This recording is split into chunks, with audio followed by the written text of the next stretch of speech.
kind of a hollow cello tonight. We're back, everybody, for week 10, 2025 NFL season. How are you? I'm hanging in there, buddy. Yeah. Tough day on Wall Street. Was Stocks it? getting crowbarred. Oh, I didn't see that. Oh yeah, massacre 2.0. Oh man. What But was the trigger? I don't know. I think maybe if anything's tied to Bitcoin, which is making new lows for the year, or recent lows anyway. So it's a risk-off market right now. Yeah. Okay. We got another NFL week kicking off. Tough week for us last week, going 2-3. Although we fought back after going 0-2. It's always scary when you're going 0-2 into the late card because it could be a really ugly week. But and there were some big upsets last week.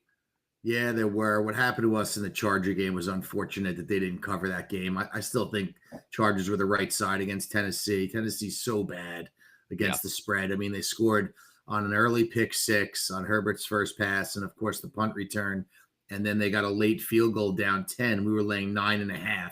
Yep. And of course, you have to kick the field goal because, if you don't get the first down, you still get the onside kick opportunity anyway. So it's tough to lose a game like that against the spread. That one hurt. And it's so funny because we were on the wrong side of Atlanta being able to do the exact same thing. Yeah. I'll just kick the field goal and cut it to 7, or at least for your teaser. But man, that was brutal. And then at least the Raiders got there for me. Yeah, the Raiders got there. I mean, of course, Geno missed a wide open guy in the back from the 2-point conversion. He somehow found the defensive lineman's hand. Which is just. And then I just saw the number one pick of the week by orders of magnitude was the Cowboys over Arizona. And I just was like, something didn't feel right with that 2.5. And that was never, it's funny. I was proud of myself toward the end of the third quarter. And I rarely do this, but I did it for that game. And I think I should do it more often. Yeah. I just stood up and turned the TV off and left. Yeah. I have a bad habit of, in a losing bet like that at the end of a night, staying and somehow hoping that if things are going to turn around. But I'd rather wake up and see that news than just sit through that misery at 11 o'clock at night. It was really disappointing. I tell you, that was a convergence of data game. In other words, Dak had been 13-0 at home on prime time. He'd never lost, but at the same time, he was 1-7 against the Cardinals in the last 8 times he played the Cardinals. Yeah. So, I rationalized that by saying that of those 8 games, they had never been at night. They were always like late day games. Yeah. And that Dak plays way better under the lights. But, there were some specific things in that game. Obviously, Dallas's defense is horrendous. They made out the next day. They went out and made the 2 trades. They got the linebacker from the Bengals. And of course, they got the Jets' best player, Quinnen Williams. I don't know what Jerry Jones is thinking. They're 3-5, but maybe he thinks they can get hot. And if the defense can be better, they could sneak in and do some damage because the offense is good, even though they didn't show it that night. And the offensive line I thought was horrible. Well, Arizona's defense played very well. They did. Josh Sweat seemed like they were calling his name every play. Guy was getting home. Dak was. I think he gave up 5. I think he was sacked 5 times. Wow. Yeah. By the way, where is your microphone? Is it? It's right here to my left. The place it always is? Okay. That's a little low, but I think the post-production will pick it up. All right, let's jump into the card for this week. We got a good game tonight, and we got a full card Sunday. We got a game in Germany, and we got 2 exciting Sunday and Monday night games. So let's kick off. Germany? I thought it was in It's in Berlin. Oh, really? Yeah. There's a game in Madrid coming up in a few weeks, or that might even be December. But this Sunday is Berlin, Germany, which is the first time the league's ever been there. In London. Yeah. Interesting. Okay. Let's go to the first game, which is AFC West battle. Denver's hosting the Raiders. Line came out at 10.5 last week.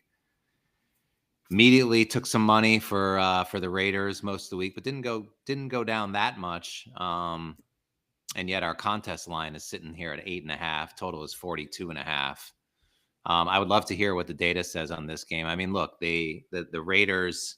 I mean, I think the big sort of splashy headlines, like aside from the data, are the fact that Jacoby Myers is no longer on the team. He's on Jacksonville, so we'll talk about that when we talk about the Houston game. But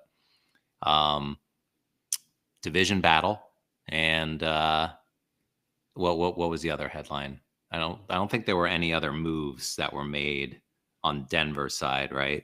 No, just division game and a team, in my mind, getting too many points. The question is, what does the data say we should take the Raiders? Because I'll tell you right now, them getting more than a touchdown in this game, I don't think much of Denver. They just win every week, and I know that sounds a little bit contradictory, but I just think that they shouldn't be laying this kind of a number in a division game. And with Brock Bowers playing, they seem to be in games, just like they were last week. And there's plenty of incentive for them to play well today. What do you say? Yeah, Bowers obviously made a huge impact last week. I mean, he had 3 touchdowns in the game. He was the most noticeable player on the field, I thought, in that game. And there really was no reason for the Raiders to lose that game other than, Geno not being able to complete the 2-point conversion, just lob it over everyone's head. The guy was wide open, and they would have had a win. The data really doesn't support the Raiders at all in this game. It's a really tough spot for them, actually. Teams on short rest off an overtime game. In the last 20 years on the road, they're 9-27 straight up, and they're 10-25-1 against the spread. Not very good for them. Of course, we do know, and even worse when it's on a Thursday night, actually, they're 6-21 straight up and only 4-23 against the spread when they come off an overtime game and then have to go on the road and play on a Thursday night. So it's a really hard spot for the Raiders. Denver, we know, plays way better at home normally. Bo Nix, we know as a favorite is way better than he is as an underdog in terms of the numbers. So Pete Carroll hasn't been great in Denver with Seattle twice, 0-2, gave up 60 points in those 2 games. So I would expect Bo Nix to have a really easy night tonight against the Raiders defense.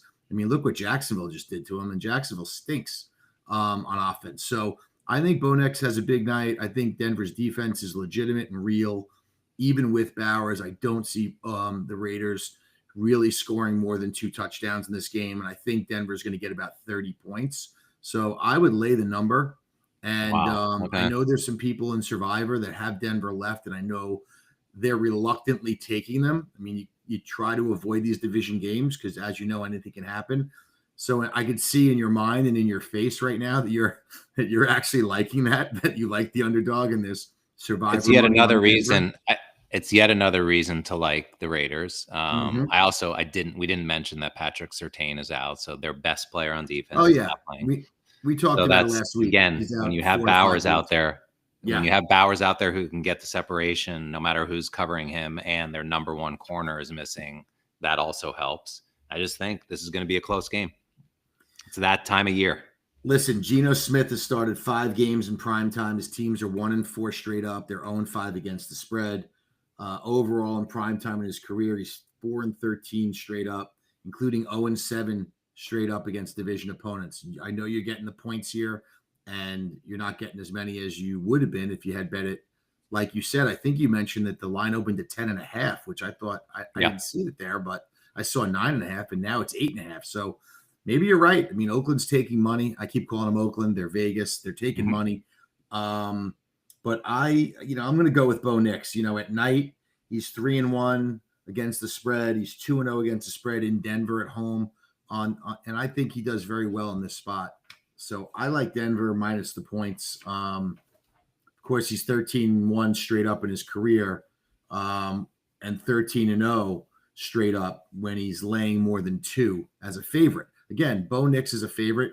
You're supposed to take him. At the very least, you put him in a 2-team teaser. He's never lost for you in that spot. So maybe you get it down to 2.5, and you feel good about that if you're nervous about the points. All right. Got a little side wager there for $20. Yeah, 8.5. 9.5. It's 8.5. The line. Not at Want to Make a Bet. Oh, really? And not at DraftKings. I think it is at FanDuel. I saw 8.5. We could talk about it offline, but Okay. Let's move on. I'm not seeing that line. I'm seeing 8.5 on FanDuel now. Live. Okay. I would do 8.5. I know I've seen data. You're still on the right side of that number. It doesn't mean it. Yeah. 8, 9. There's no difference between those two. Correct. Okay. I'll take 8.5. All right. I'll do it just for fun. All right. Let's go to the Berlin game. Atlanta is playing Indy in Berlin. Colts coming off a tough loss to the Steelers. Atlanta's coming off a 1-point loss to the Patriots. My Steelers shocked the world last week, huh? Not many people believed in them on the money line, huh? Not at all. I saw NFL Network before the game. All 8 people that worked there were on the Colts. They had two trays of food. They had the Primanti sandwich, and they had a sandwich from Indianapolis, and every person just kept reaching for that Colts sandwich and taking it off the tray. And there was just a full tray of Steelers sandwiches, and there were no Colts sandwiches. That's funny. Yeah, it was. Why don't you go ahead? Go first on this one. I have a slight opinion. I mean, I have a slight opinion, but I want to hear what you say first. Listen, I was right about Atlanta last week. I thought they'd play New England close. I still don't think New England's played any much really hard of a schedule. And we'll talk about New England, when we get into the game with Tampa. But I thought Atlanta would show up. I knew London was back. He was the best player on the field, like I thought he would be. At 3 great touchdowns. Their kicker missed the extra point to tie the game after London scored the late 3rd touchdown, a remarkable catch in the corner with both feet down on Gonzalez, and they lost by 1. So they did cover. What I will say about these international games is, number one, I don't like to bet them too heavily, but favorites do very well in these games. They're 39-14-1 against the spread. Wow. So in the past, it has paid to lay points here. When you're laying a field goal or more overseas, you're 29-9-1 straight up, 24-15 against the spread. So another interesting fact I thought was that teams that enter the overseas game off a road game, which were the Colts, and they're listed as favorites, are 14-1 straight up, 12-3 against the spread. I think the Colts are a better team than Atlanta overall. And I'm not saying I'm running to the window to bet the Colts, but if I had to, I'd lay the 6.5. Okay. Yeah, I'm kind of with you on that. When I first saw this, I thought it was a bit of an overreaction to them losing to the Steelers. And I thought, like, if they didn't lose that game and this was, let's just say, neutral to Colts at home, the line would be 7.5. But the more I think about it, I just kind of feel like it's too many. Like, I kind of feel like this is a 4.5. Like the market's giving the Colts a little bit too much credit. They've had a relatively soft schedule. I don't think they play well. They haven't been put in a position until the Steeler game where they were forced to play from behind. Like every single week, they get up on somebody. Well, they had a 7-0 lead on Pittsburgh. They went down on the first drive and they scored. And then, Pittsburgh went 3 out and punted, and the punt hit the kid. And we advanced it in the end zone for a touchdown, but you're not allowed to advance them off. And then we went for it on 4th and goal and didn't get in. So the Colts were up 7-0 in that game at the end of the first quarter. But then it kind of all unraveled when our defense kind of took over. But what we saw, I think, in the second half was a position that the Colts really don't want to be in, and especially Daniel Jones doesn't want to be in, where he has to come from behind. And that's when things get really ugly.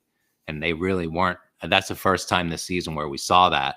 Yeah. Maybe in the Rams game where they also didn't come back from it, when the guy dropped the ball on the threshold. But yes, a good defense like this, and I know it's their also Atlanta's second week on the road.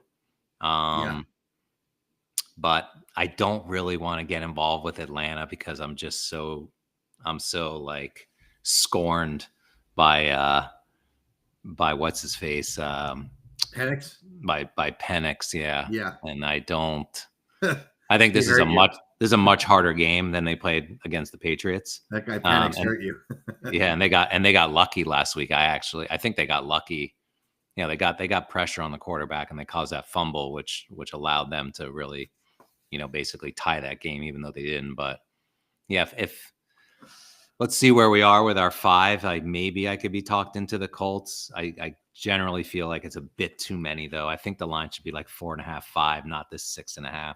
Yeah, I kind of think this game's a skip for me all around. It's very hard to judge these international games. Yeah. I just as soon sit back and watch it early in the morning, with, with a nice breakfast and a nice big cup of coffee, and kind of just let it play out and enjoy it with fantasy. I mean, I have Tyler Warren as my tight end, who's been exceptional all year, so I'll root for that. Yeah, maybe a Colt teaser. Yeah, there you go. All right, let's move on. First game here, which now I see there's a forecast for rain on Sunday because I've been looking at tickets to go see my Browns. Oh yeah, but Browns are coming in. Yeah, look, the Jets opened up in this game as a 1.5 point favorite as soon as the trade news came in on Sauce and Q. Flipped over to Cleveland -1.5, and now the market's 2.5. I mean, I know it takes a pair of balls to bet the Jets on any given week. But on this week, them getting 2.5 from Cleveland, I just can't believe the Browns are favored in this game. We have no right being favored in an NFL game. We don't have an offense. If I just head-to-head compare the quarterbacks, I think Justin Fields is much better than Dylan Gabriel. The Jets have been in the game. I mean, I know they're 1-7, but 2 weeks ago they won. Last week, what was last week's game? Bye week.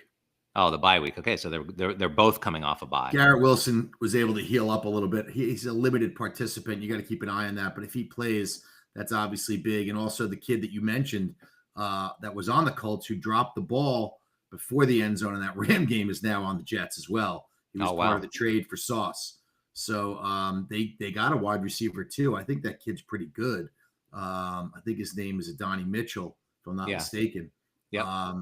And he's pretty good, and I like the Jets tight end. I kind of agree with you. Listen, interestingly, Cleveland's the only team this season that has yet to get public support against the spread in a game. Yeah. Is that right? And I don't know if that's going to change this week. It looks they by took what money. You're telling me that the line move shows you that I guess the public is supporting the Browns this week because but I think it's Sauce and Quinton Williams, probably more importantly. I mean, the question I guess we have to ask ourselves is how much do those two guys matter? Now, the Jet defense is the worst. Matters, look, it's a good matchup for Cleveland because I think their defense is ranked 30th. And Judkins has a shoulder, but he's going to play. And so if we can get our running game going, then maybe we can win this game. And I guess the market thinks that we can if people are betting on Cleveland. And our defense is ranked 5th. Our offense is ranked 30th. Yes. And the Jet offense is like ranked dead last. Even after putting up 40-something points at Cincinnati. Yeah, they're down there with us. So it's actually a good matchup for us. But the way we play on offense and Dylan Gabriel, I think we'll find a way to lose this game. I got to figure, listen, this is an ugly game. I'm surprised that we're even talking about it as long as we are. And that's because you're a Browns fan and you may go to the game, and I get it. But the Browns coming off a full bye week, only twice when they play on the road under Stefanski, they're 0-2 straight up and against the spread. So, and they failed to cover the spread by 21 points in those games. So overall, Cleveland's 1-4 against the spread off a bye under Stefanski. Not very good. But of course, the Jets make everybody a little bit better than they are, don't they? Yeah. I mean, come on. So this game for me is a skip. I think it's a coin flip game. I hope it's a fun game, kind of like that Jet-Cincinnati game was, where, you see a lot of fun offense being played, and it's not like a 13-9 dud, which nobody wants to see. But for me, it's a skip from a gambling standpoint. Okay. Yeah, I mean, there's believe it or not, there's a glimmer of hope in terms of if we win this game, we'll be 3-6. And in our division, there's reason to believe that that's actually, this isn't like most other divisions in the league. It's a good 3-6. where the leader of our division has 5 wins, right? Yeah. Yeah. I mean, you got to be motivated out of the bye to win this game. If you think you have any chance, you have to win a game out of the bye when you're trailing in the division the way you are. Myles Garrett is irate. Obviously, he signed the contract to stay there because he went for the most money. He had 5 sacks in New England and they got blown out. And that's what his career has been. And that's what his career probably will be in Cleveland unless they figure out how to turn this ship around, which they haven't done. So I think it's a must-win game for Cleveland, but those games don't always go the way you think they will. I know. Okay, let's move on. Skip. Saints, Carolina. Carolina's laying 5.5, coming off the big upset of the Packers. The Saints are not in a good place. They're clearly sellers at the deadline. They got rid of Shaheed. They're starting Shuck. He played terrible. They played terrible last week in LA against the Rams. And I saw some really discouraging signs from Kamara, who's usually like a total iron horse. He may be starting to check out. And if he checks out, it's over. I mean, I'm contemplating taking Carolina in my survivor pool, which I'm still alive in. Most people are. You're not the only one. I think it's one of the biggest plays of the week because no one's used. You'll never use Carolina again. People haven't used Denver. People haven't used Buffalo. There's other big teams, but I'm looking at teams like these guys and also the Bears a little bit, just the way that I've mapped everything out. But I don't think we'll see Carolina as a favorite again this season. So if if you're gonna you want to get crazy, do it now. Carolina's 3-13 against the spread as favorites. Not very good. We obviously know, interestingly enough, the Saints have lost 8 consecutive games against the spread when they're listed as underdogs of 14 or less points. Wow. So this game to me is a skip.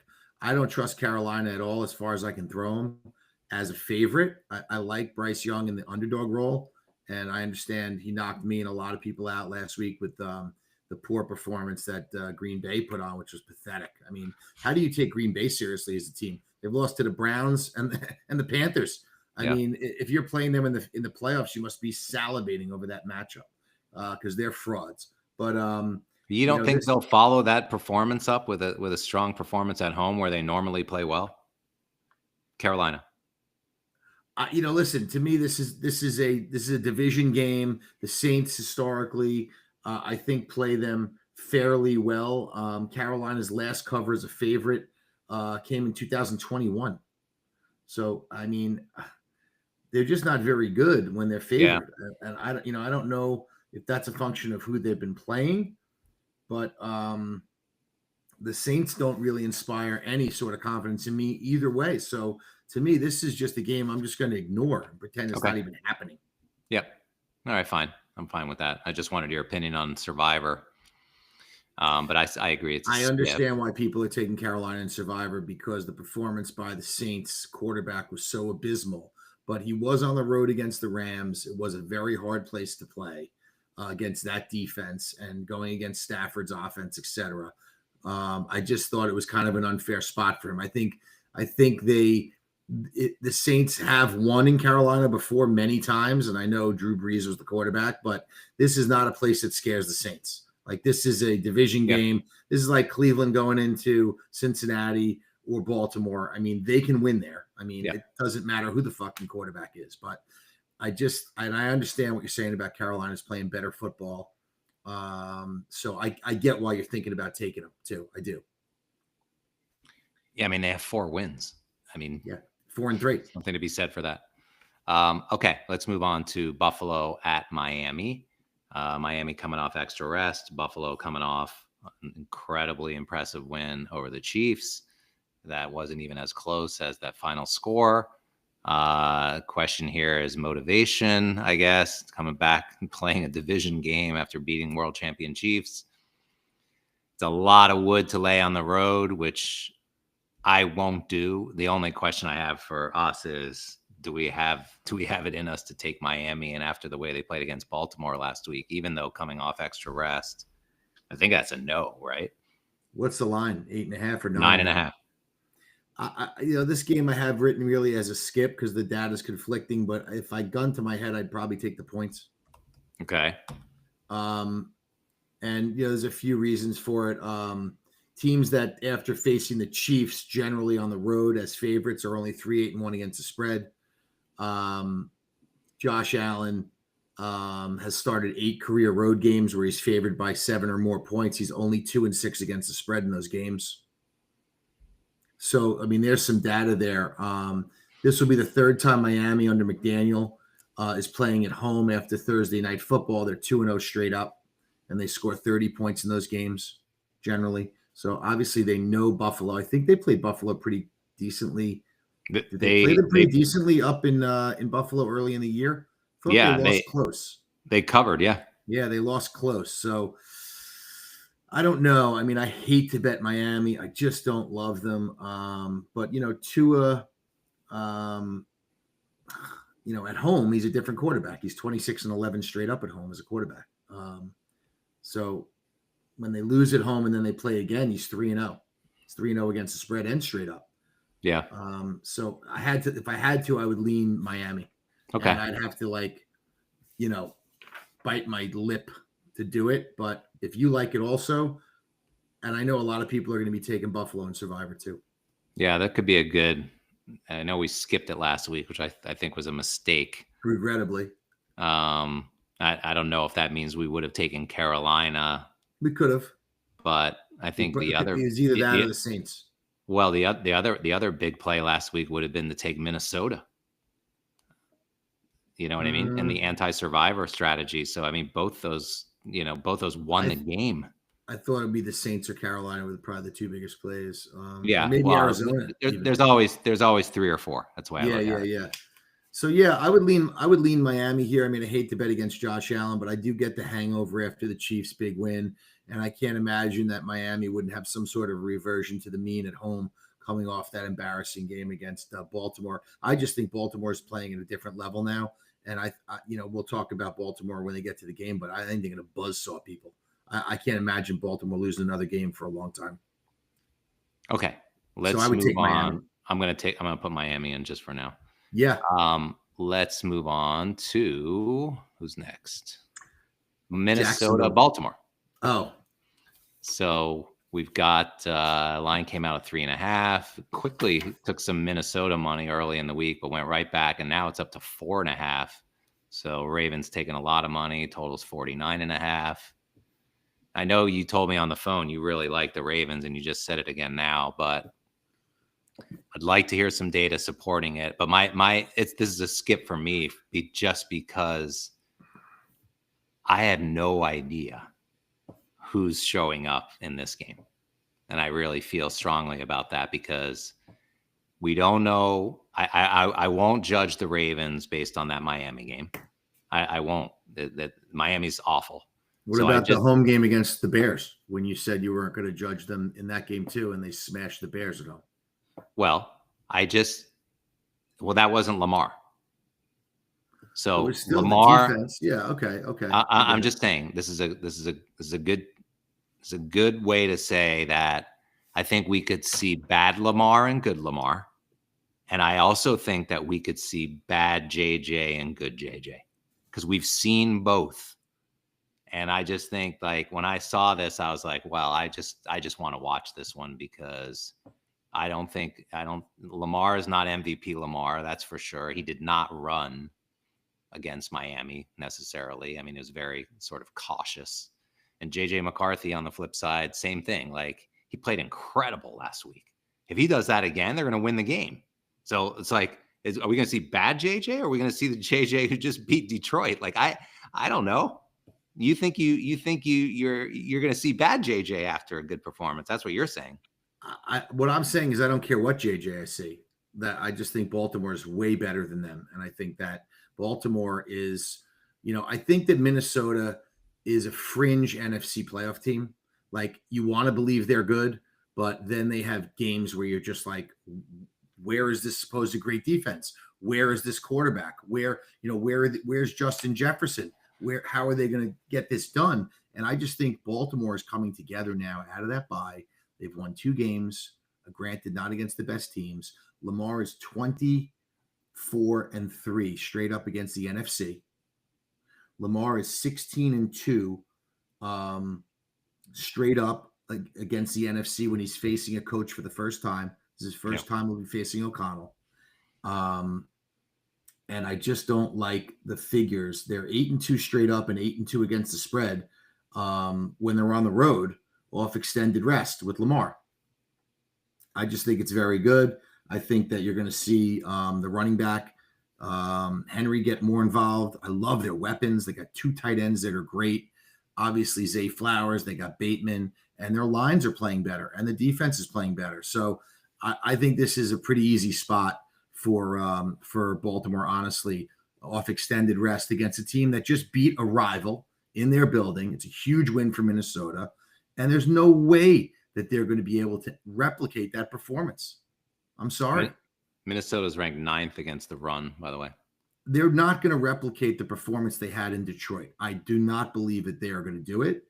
I think that they are probably feeling themselves pretty good this week after that blowout win in Detroit, which was not expected to happen by anybody. And I'm not willing to say they're going to do that against Baltimore. I don't see it happening. I think Baltimore's too good, too focused. They need to get back in the division race, and I can't imagine them losing to Minnesota. It's a short number.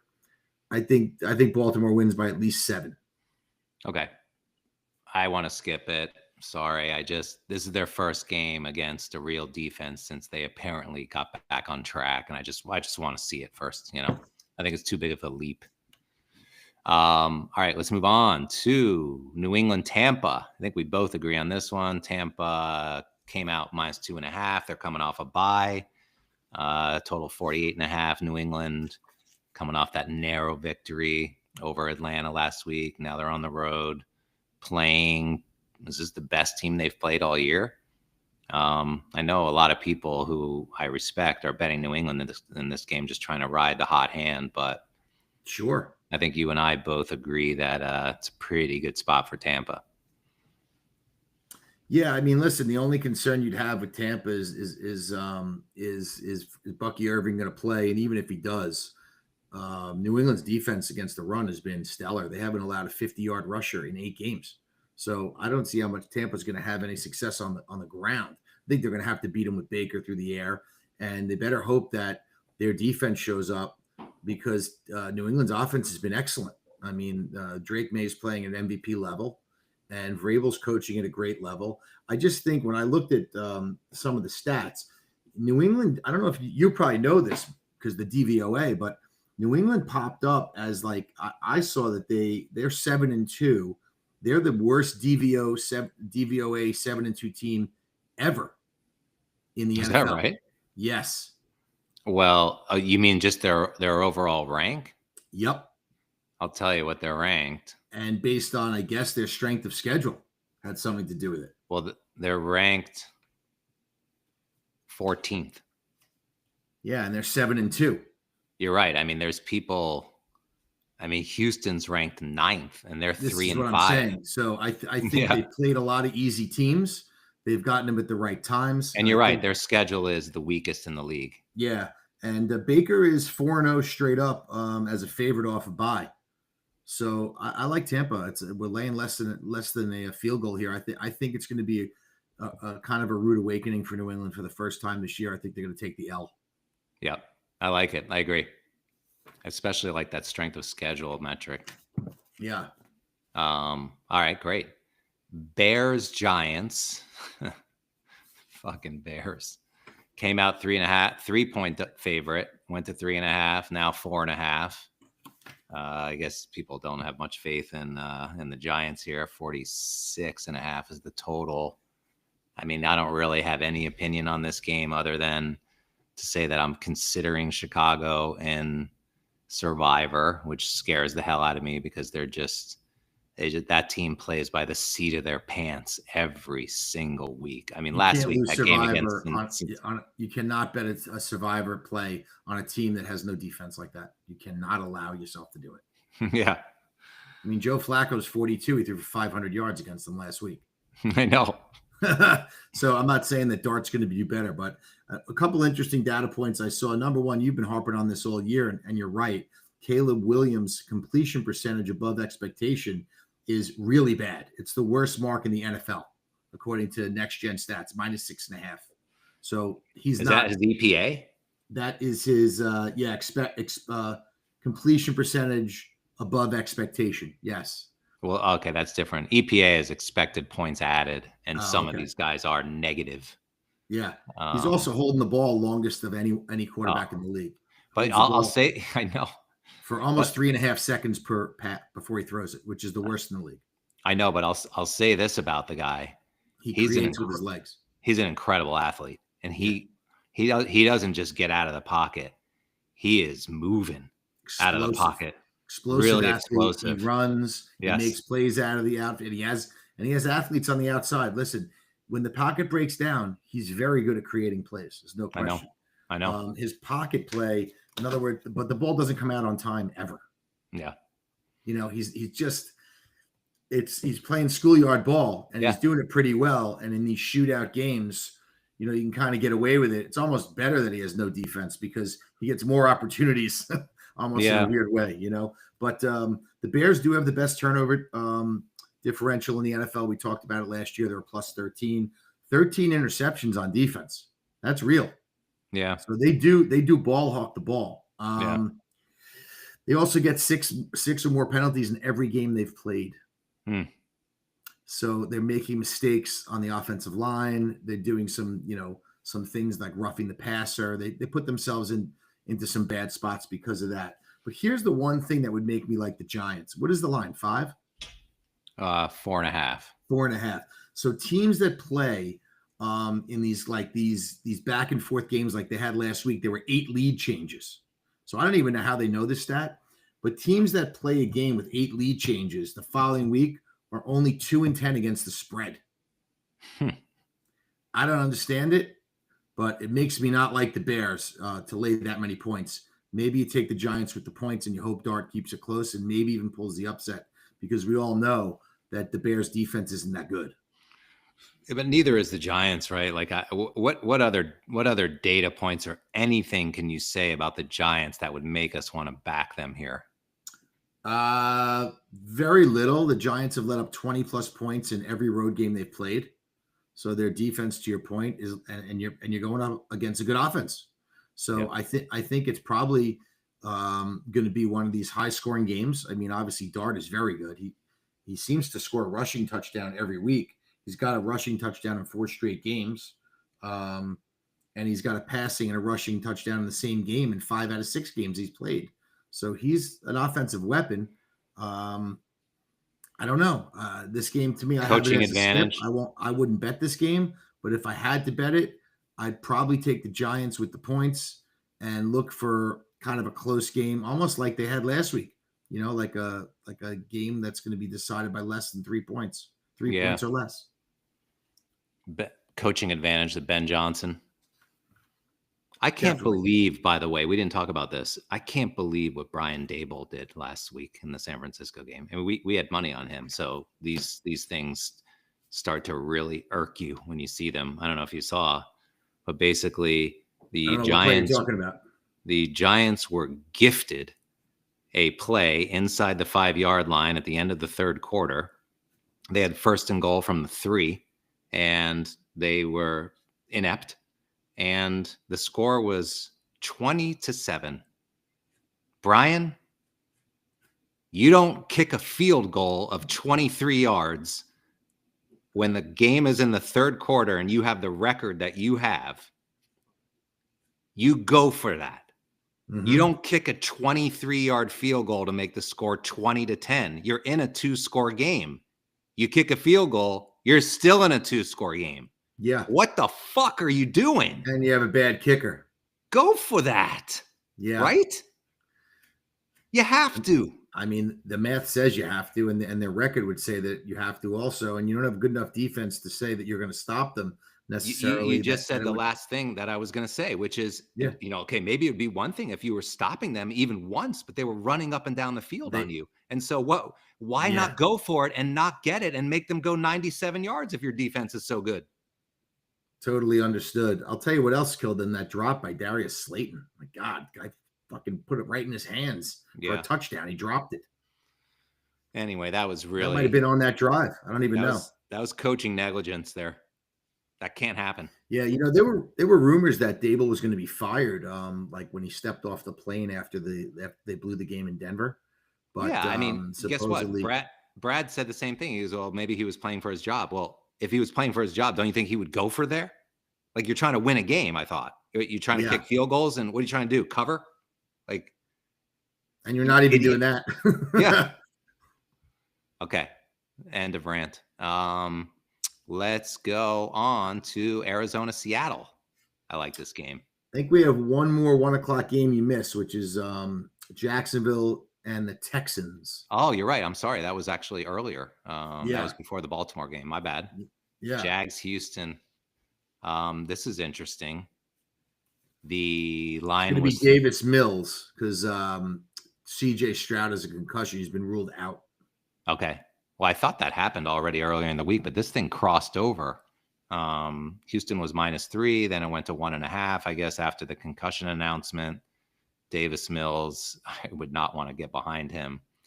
But now, I guess because he got Jacoby Myers, Jacksonville is now a favorite of 1.5, which is where the market is currently in 37.5. I like Jacksonville in this game. Do you really? Yeah. I mean, the Texans have lost 4 in a row against the spread against Jacksonville. Jacksonville has covered 3 straight on the road in Houston. And the underdogs in the AFC South game this year are 0-4 against the spread. Remember, we had Houston in Jacksonville early this season, and they were getting 3. They had lost 2 straight, and we thought there's no way they're going to lose that game. They did. Yeah, but Nico Collins fumbled. Remember? Yeah, I know. You were so upset about that.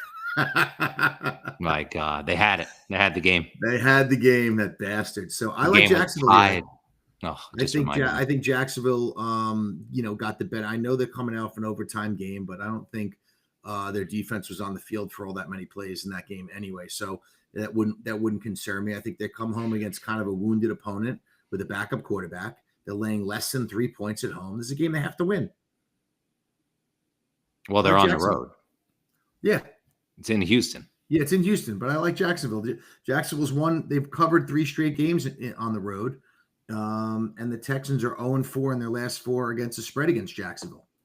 I think you're right. I think you ride those streaks. Okay. That's a pass for me. If anything, I was debating taking Houston, but I just can't do it with Mills. No. Okay, let's move to the afternoon card. Cardinals coming off the big upset in Dallas, going up to Seattle. Yeah. Play the Hawks. It was 6.5. It got to 7 in the middle of the week, but it's back to 6.5 now. Jacoby Brissett is officially the starting quarterback. Yeah. Kyler Murray's out. And I don't know. I think what do you have on this game? NFC West data. This is going to get some survivor love also. Not a lot of people have taken Seattle from what I've heard. So that's an option for some people. But Seahawks have dominated the Cardinals over the last few years. They're 8-0 straight up and 7-1 against the spread the last 8 times they played the Cardinals. So that would make you think, everything's honky-dory and rosy for Seattle. I love the way they played the other night in Washington. I mean, Sam Darnold looked dominant. JSN is basically unguardable. The defense is ferocious. And now they get Rashid Shaheed, who gives them a really legitimate, deep threat second receiver, which I think is a real weapon for Darnold. I don't know if he integrates it right away, but I think it helps them down the stretch. I thought it was a great trade by them. Yeah. The only thing that gives me a couple things of pause is just over the last few years, 8 teams have made the trip to Seattle off short rest, like the Cardinals are doing on Monday night. And amazingly enough, those 8 road teams are 7-1 straight up. Wow. And against the spread in those games. Sure. Also, we know Seattle has struggled at home in front of the 12th man. Seattle is 5-12-1 against the spread at home in their last, whatever that is, 18 games. Yeah. So this is a big number. You know, Brissett seems to be in these games. He had him in the game in Indianapolis. He won the game in Dallas. I know you're waiting for him to kind of just defecate all over himself in a game, which we haven't seen like he used to do with the Browns. But if I had to do it, I would have to take Arizona with the points. I think it's a lot of points, but I do know Seattle has dominated the Cardinals. So this is just a conflicting data thing. I wouldn't bet this game. You can't have a strong opinion based on the data, but based on what I've seen, I think Brissett has this team playing close in a lot of these games. The Indianapolis game comes to mind immediately. Yeah. Okay. I really like Seattle in this game, willing to lay this number. I think Jacoby Brissett's a very good backup, but now he's the starter. Yeah. And I've seen this movie before. He's great, assuming he can go to the bench and the starter could come back in. He can't do that anymore. Right. Now it's all about him. And this pass rush and this defense is entirely different than what he faced on Monday night. True. And I think if they had lost that game to Dallas, this would be 7.5. And I think it's a perfect opportunity to take advantage of the market in that sense. You know what I mean? What is the line? 6.5. I thought it was higher than that. Yeah. So you get to lay less than a touchdown on, in this premier spot. Seattle is the number one team in the league. They are clicking on all cylinders. Darnold is throwing the ball great now. Washington sucks. Don't give them any credit. No, I know, but it's Washington's terrible. It's still the NFL, and he went on the road and played a perfect half. I know he came out and threw an interception, but he's playing very well. And the addition of Shaheed, I can't even believe what this offense is going to look like. And I don't think, the Arizona defense looked great against Dallas. And they have a great offense, Dallas. Yeah, but I don't think they repeat. I think Arizona's going to be in this game. And I think a lot of people are going to have Seattle in teasers, and they're going to say all they need to do is win. And I think a lot of people are going to have Seattle in Survivor. And I think it's dangerous. I think this is a scary game. I think Arizona's playing. They showed me enough. I did not know the defense could play the way they played. I got to be honest with you. I had no idea that their front four could be that good. I didn't know they tackled that well and that they could cover people in the secondary the way they covered Pickens and CeeDee Lamb for the most part, the whole game. Maybe Seattle. Listen, I think Seattle's a real team. Don't get me wrong, but this is a division game, and I just think it's a dangerous spot. Maybe I can get there. Who knows? Let's see how the other games go. This game isn't until Monday night, right? No, it's 4:30 on Sunday. Oh, it is? Okay. Yeah. I just want to see what Arizona's defense is ranked. It's ranked 10th. Yeah, I mean, I didn't realize they were that good. I did not give them enough credit. They've been in a lot of games. Like Arizona has lost. If you look at their schedule, every game they lose by less than 7 points. No, I know. And they called that out. I knew we were in trouble. Yeah. I know we were in trouble when they fired off that stat. Like they lost 4 games by 8 points or something like that in the Dallas game. And I was like, we're dead. And honestly, I might be crazy to say this, but I think they're maybe better with Brissett than they are with Kyler Murray. Again, just you wait. From a leadership standpoint, he has command of the offense. I think they respect him probably more than they respect Kyler. He got the ball to Marvin Harrison on time. Yep. His throws were 3-step drop and throw sometimes. He gets the ball out. Yep. I know he's a backup quarterback, so I'm not making too much out of him, but they seem to be responding pretty well to him as a team, and their defense seems to be tough enough to be in this game. I don't know. Maybe if it goes to 7 or 7.5 and we can get 6.5, maybe that's something to consider. Okay. You're not with me on that one. Let's move on to another 7.5, 7 point. Well, that was 6.5, but this is 7.5. This is Detroit now laying 7.5 on the road. This was as high as 9.5 on the 4th. Total 49.5. Washington is completely unraveled. There's no reason to think that they'll be in this game. And Detroit coming off a loss to Minnesota, aren't they just gonna do exactly what Seattle did last week and go in there and destroy these guys? I think they will. I like the Lions a lot. I don't know how you don't. I mean, they in the last 12 times coming off a loss with Goff, they've won and covered. Yeah. So Washington, to me, I know Mariota could be scrappy, and they probably have some players that are still. I don't know if McLaurin's playing, but I think Debo's playing, and they have Ertz, and they have the running backs, and their defense is really banged up. And I think they're a wounded team, and I think Detroit's going to put it on them this week. I like Detroit a lot in this game. Yeah. Yeah, they're banged up in the secondary. Washington, they obviously have Jaden's out. I think McLaurin will probably miss again. And this is also the revenge game for the loss that they had in Detroit in the playoffs. I mean, Washington knocked them out in that game. I'm sure that Dan Campbell and company have had this game circled on the schedule from the minute it came out. Yeah. So, I forgot about that. I would expect Detroit to put up maybe even 40 points in this game. If Seattle could do what they did, I can't imagine what Detroit's offense could do to them if they're clicking, and there will be no mercy from Dan Campbell in this game. This guy, this guy Luvu, the outside linebacker for Washington? Yes.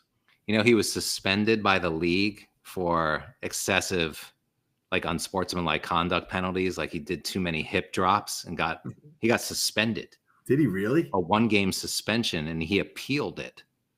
And they gave it to him. They gave him a $100,000 fine instead. Wow. Isn't that crazy? 2 years ago, they wanted to get that hip drop thing out of the game. They were calling it all the time because it was dangerous for players, etc. Now I see hip drop tackles every week. They don't even fucking call it half the time. I know. This now they look at the tape. It's so ridiculous. Yeah, the referees don't seem equipped to call that. It's kind of like FINRA in my business. Every year they get their bug up their ass about something stupid, and then the next year they move on to something else. They don't even know anything about the industry they're fucking regulating. Isn't that why you don't post on LinkedIn? You're afraid of them? I'm afraid of everything with these assholes. You're not allowed to text, right? I can't text a client. A client can never text me. I can get fined to lose my license over that. Can you imagine 2025? You can't fucking text anybody. All right, let's move on. Rams 49ers. Once again, Shanny getting points at home. Line keeps going up. 4.5 now. Came out at 3, 49.5. They are decimated with injuries. Kind of reminds me of the first game when they were decimated with injuries and went into the Rams and actually won the game as a 7.5 point underdog. Now they're getting 4.5 at home and should lose and may win. What do you Shanahan owns McVay, right? I mean, he's 7-1 straight up in his last 8 games against McVay. When McVay is listed as a favorite against Shanahan, he's only 4-7 straight up and 1-7 in his last 8 games in that spot. But here's the thing. The Niners haven't been very good against the spread after an outright win. They're 1-14 against the spread after an outright win over the last 2 years. So I don't know if you throw that out because it's the Rams and they just own the Rams. To me, the Rams are way better than San Francisco. I don't know if this is a mental thing or what it is, but there's absolutely no reason the Rams shouldn't go in there and smash San Francisco. San Francisco's got a lot of injuries. I agree. Their defense is decimated. I like the Rams. I mean, they owe them back from this. This is time for this nonsense to end, the Shanahan nonsense. Yeah, you think? I do. San Fran's 0-3 straight up and against the spread as an underdog after a straight up win. And in those games, they get outscored 87-41. I'm taking the Rams. I'm laying the 4.5. They're way better than that. This game should be at least a touchdown favorite for the Rams, I would think. And Nakua is back. Yep. Okay. I could be talked into that and reluctantly. Payback's a bitch. Yeah. Let's keep that as an option that's open. I keep getting the 49ers wrong. I thought they would play great against Houston. They laid down. You had them wrong last week. I actually like the Giants. I thought the Giants would take it to them, and I know. I know. I had San Fran. You flipped me on that last week, and I lost that game. That was my own fault for flipping. I kind of sometimes fall in love with Jackson Dart. I mean, how could you not? He's so likable as a player. And I'm not super impressed with San Francisco's defense with all these guys out. So I would think the Rams are going to be lighting them up. Yeah. And I like the payback angle also a lot in this one. So do I. And the payback angle in the Lions game too. This might be just payback week. This is like, I'd say this maybe is like the highest leverage game of the entire week in terms of the outcomes as it relates to the standings in the NFC West. Like the Rams have to win this game. I like it. Mm-hmm. All right, let's move on. Sunday night game. Steelers on the road. They were originally getting 4.5 in this game, and I think right on Monday morning right after the cold game, the third, actually, yeah, we got this line. So they're 3, which is where it's really been all week, 44.5. The way the Steelers are playing right now, to me, they shouldn't be getting 3 in this game. I really think that the Chargers have serious problems on the offensive line. Now they have 2 starters out. Both tackles are out. They remind me of what's that? Pro Bowl tackles. Slater and Alt are Pro Bowl players. Yeah. So with Alt being out now on the blind side and your pass rush, the only question I have, I would love to see I want to hear the data, but your defense it's fickle. Like, which defense is showing up? The one who played the Packers and the Bengals, or the ones we saw last week against the Colts? Is everything fixed, or is it going to be, you know what I mean? Like, that's the only thing that gives me. Otherwise, I'd be rushing in to take the Steelers in this game. Yeah, I mean, listen, Aaron's been playing great. Herbert is 5-0 against the spread in night games. Okay. So he's never lost against the spread. In a game like this, Aaron Rodgers is 0-3 straight up and against the spread at night as an underdog. Really? He performed particularly well. The Joe Alt thing is real. When he doesn't play, they're only 3-5 straight up. That's a real stat. Like they really do struggle when he does not play. Harbaugh has been really good on the East Coast, but in the games that follow that up, when he comes home, and this is when he was with San Francisco and with the Chargers, his teams are only 1-4-1 against the spread in those 6 games. So when he goes to the East Coast, wins a game, comes home the next game, he doesn't normally cover the spread. 1-4-1 against the spread. Tomlin is 13-6-2 against the spread as an underdog following an outright win. I can remember we went there on a Sunday night game years ago, and he went for it on a 4th and goal. And on a second effort, Najee got in and we got the win. This is going to be a close game. This game is going to come right down to the wire. And if I'm getting 3 points, I'm taking them. Yeah. In the contest, the sad thing is we're getting 2.5. Don't like it as much. Yeah, of course. So I was hoping maybe we get 3.5, but I got to say, and I just peeked at the DVOA numbers on Pittsburgh's ranked 10th. Very well balanced team right now. 14th on offense, 13th on defense. Guess what? The Chargers are ranked 18th on defense. 18th overall. They're I know they're 6-3, but they kind of remind me of New England a little bit in terms of just being a little bit overrated based on their DVOA ranking. And they lost to the Giants. On offense, 17th on defense. Aaron's playing well. I think that those night numbers are kind of like whatever. I just think the Steelers are a better team right now, and given the injuries and the way Aaron's playing and the health of Pittsburgh, especially on defense, and the way they played last week, I don't know. I think they got some mojo. I think you're probably right. I hope they can continue it, and hopefully it's not a one-hit wonder.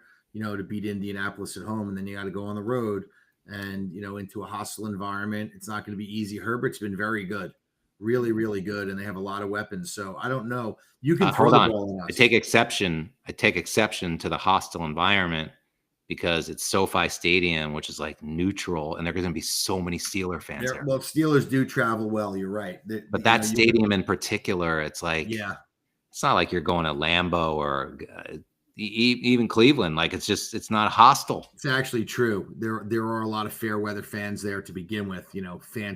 Fancy fans, I like to call them. Yeah. But, and the Steelers will show up. They'll have fans there. So the question is, can they sustain what they did? And when you have the offense that the Chargers have, the ability for Herbert to spread the ball around the way he does with Gadsden and his receivers, it's going to be very tough for the Steelers secondary. I mean, look what Cincinnati did to us. Look what Green Bay did to us. I know. When I say us, I mean the Steelers secondary. So I know. I mean, is all this fixed in 1 week because we had one good defensive performance at home? It's not going to be that easy for us to do this. So do I like us if we could get 3? Yes. 2.5, not as much. I mean, I hope we can go in there and win the game because, I mean, listen, we need to win every game we can because Baltimore's coming, man. I don't see Baltimore losing the game for a long time. I know you don't. I think it's so much of this is going to come down to the pass rush. Like, you've got to get pressure on him. And if you do, I mean, we saw what happened when Tennessee got pressure on them. They were right in the game. So it's like, I think that's the key to victory. If he's standing back there, then yeah, your secondary's not great. Toast. Yeah. Okay. I think we both like Pittsburgh, but 2.5. Yep. Let's see. I threw it in for now. Okay. Final game of the week, Eagles at the dreaded Packers. Which Packers team is going to show up again? These guys are so frustrating, man. And yet, like I said to you and Brad the other day in the car, I won't bet against them when they're at home. I mean, it's one thing to bet on them; it's another thing to bet against them. I know that sounds kind of weird, but I think they're going to be angry. They're going to be pissed, and they're probably going to come out and play great because they thought that playing the Panthers was a bye week and ended up losing the game. And meanwhile, Eagles come in here off a bye, and who knows how good they really are. We've seen the bad side of the Eagles this year also a lot. The Eagles favored? No, they're getting 2.5. Oh, they are? Yeah. Wow, the Eagles are underdogs. Interesting. So I think, I know above all else, this is a great game to watch. I'm kind of tempted to take the Eagles and the points based on the way the Packers played last week. But if you think about the way they played against Pittsburgh, they could take Philly apart. I don't know. What do you think? I'm kind of on the same page as you. I think Green Bay is going to be fired up and ready and embarrassed off the loss that they had. You kind of know what you're getting with Philly. I mean, Philly's not going to get blown out. They've been pretty good. I mean, Hurts is 10-8 against the spread as a dog, but in the last season, he's 4-0 against the spread and straight up when he's an underdog. But they have lost a bunch of games on Monday night. I mean, the Eagles have not been good. Their last 4, they've lost 4 games against the spread on Monday Night Football. Yeah. You know what else I just had a flashback to? Yeah. NFC Championship game? Against down by 5-point dog? No. Packers. So it wasn't the championship game. It was the semi. Yeah. They were a 5-point dog. Correct. Lost the game. In Philly. Yeah, I think they lost. They covered. They lost by 4. It was a great game. They could have won. That's a big revenge game for Green Bay. Eagles have beaten the Packers in 3 consecutive games, both straight up and against the spread. That's really? Since 2021. They have never won 4 consecutive games against the Packers and the Eagles against the spread in franchise history.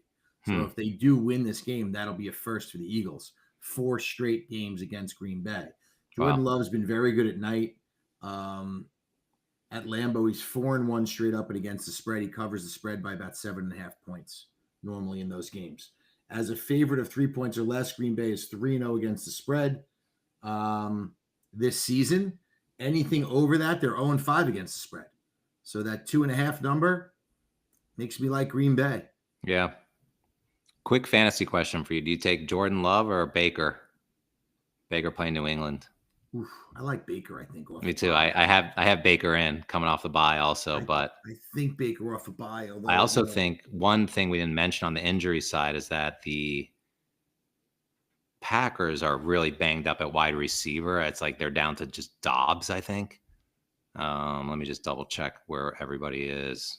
It's like, yeah, Golden questionable, Watson questionable, Wicks questionable. Aren't they getting Reed back? No, Jaden Reed's out. I thought he was eligible to come back in week 10. He's on IR, and Tucker Kraft is on IR. So it's like, those are big losses, man. This is a hard game to pick because Green Bay, they are missing a lot of personnel, and Philly's coming in fresh off a bye. Saquon's probably rested. He probably needed the rest too.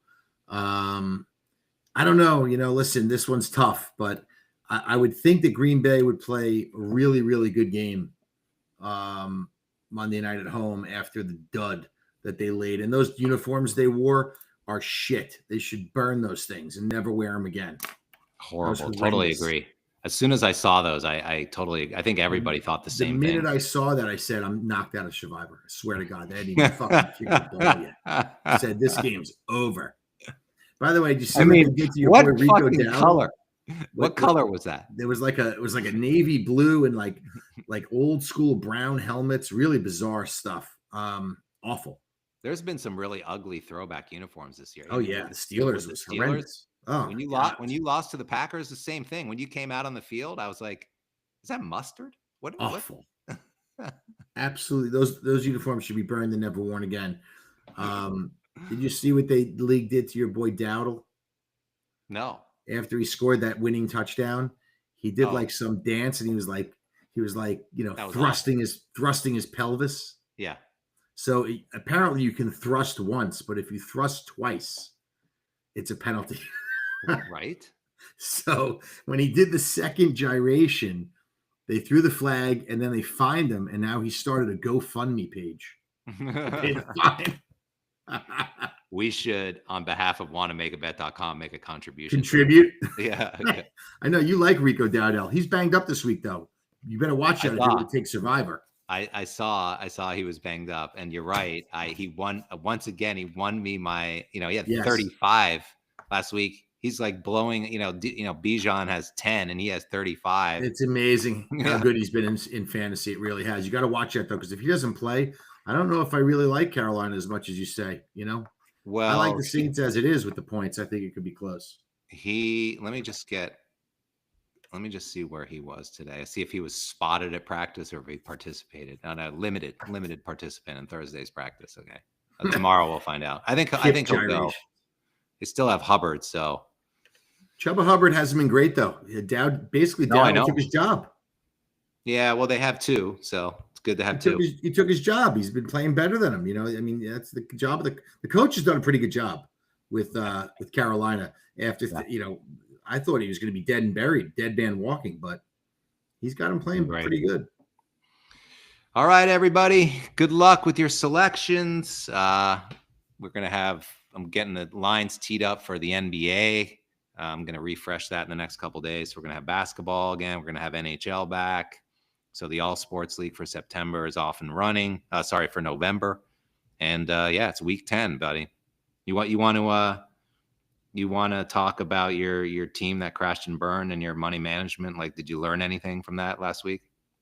No, I'm such a loser. You know what it is? When I put these bets in, I think that I'm under the disillusion that they're all winners. What I need to do is, before I hit the send button, is know that it's a loss and minimize the amounts I'm betting instead of getting so caught up in the fact that I'm going to sweep the card and I'm bet smarter than everybody and this and that and the other thing. And all of a sudden, by the end of 1 o'clock, half your money's gone. The second thing you said, I think, is the biggest takeaway, which is it's just another week. You can't go all in week 9. It's just like you got to manage money. Got to manage money. Come on, you do this for a living. Absolutely insane. All right, everybody, learn from Cello's mistakes. Manage your bankroll better. Please do, for God's sakes. I think the age-old advice for managing sports betting bankrolls is 1 or 2%, no more than 1 or 2% on any given bet of your bankroll, whatever your bankroll is. Yeah. So you're right. I think on a 50,000 unit bankroll, that would be a 500 or 1,000 point bet, right?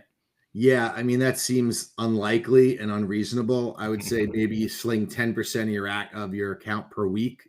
Seems more realistic. That's a lot. And I think then the bigger thing on top of that is to avoid the junk, which is the parlays and the teasers. So hard. Yeah. It's like playing craps and throwing money in the middle. Meanwhile, you and I tonight, we have 20. You have the Raiders plus 8.5. I have Denver minus 8.5. So good luck with that, my good man. All right, buddy. All right. Good luck, everybody. And we'll get our 5 together and look for the newsletter on Sunday morning or Saturday night with our final plays. You got a brown poncho for Sunday? Well, I just looked. There's I'm going to need a poncho if we go. It's supposed to rain, and that could be the thing that I don't want to go that bad. What do you mean? That could be the thing that gets you the $5 50-yard line seat. Yeah, that's true. That's true. The price on StubHub continues to plummet. You know what's interesting? I was talking to Darren. He has season tickets. The parking pass is worth more than the tickets. Yeah, I saw that. Can you believe that? That's like $100, and tickets are like 60. Exactly. You could probably offer 50 for a parking pass and get it. I'll keep looking. Walk into the game for free. All right, buddy. Good show. Thanks for listening, everybody.